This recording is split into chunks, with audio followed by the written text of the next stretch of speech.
Side में सांबार दाल compulsory होना। రోజు मटन खाओ चिकन खाओ क्या भी खाओ दाल सांबार तो होना ही चोना। అవును హోటల్కి వెళ్తే ముందు సాంబారు ముందు ఇడ్లీ సాంబారు చాలు టిఫిన్ కి ముందు సాంబార్ అడుగుతారు ఇక్కడ అందరూ పచ్చడి అది ఏదో అడుగుతున్నారు కానీ టిఫిన్ కి మాత్రం ముందు సాంబార్ అడుగుతారు సాంబార్ ఇడ్లీ ఇడ్లీ సాంబారు ఫేమస్ అక్కడ పొంగల్ సాంబార్ ఫేమస్ అక్కడ వడా సాంబార్ ఫేమస్ అక్కడ చెన్నైలో అవును ఇక్కడ కూడా ఇడ్లీ సాంబార్ అంటే సేమ్ అంత బాగోదండి నేను తిన్నాను కానీ ఒకటి రెండు అయ్యో అలా అనకండి అమ్మా లేదండి అంటే ఒకటి టేస్ట్ డిఫరెన్స్ ఉంటది ఇది గిన్నె అదే టేస్ట్ డెఫినెట్ గా డిఫరెన్స్ ఉంటదండి టేస్ట్ లో డిఫరెన్స్ నేను తిన్నాను కదా వీళ్ళు స్వీట్ ఎక్కువ వేసేస్తారు ఇది ఉండదు నేను అప్పుడప్పుడు వస్తా తెచ్చుకుంటాను నీళ్ళు కొంచెం నీళ్ళు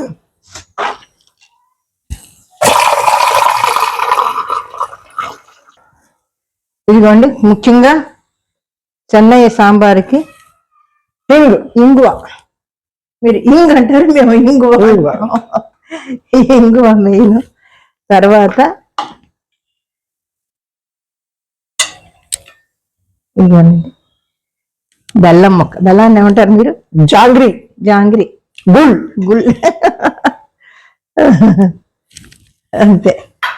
ఆ తర్వాత వేద్దాం కొంచెం నీళ్ళు పోసి మరగాలి మరిగేటప్పటికి తగ్గిపోద్ది ఇది నీళ్ళు పోయండి వాటర్ పోయండి మొత్తం వేసేయండి సరిపోదు మీకు ఇంకో కొంచెం కూడా వేయండి 10 మంది అంటున్నారు మీరు చాలాలి కదా సాంబారు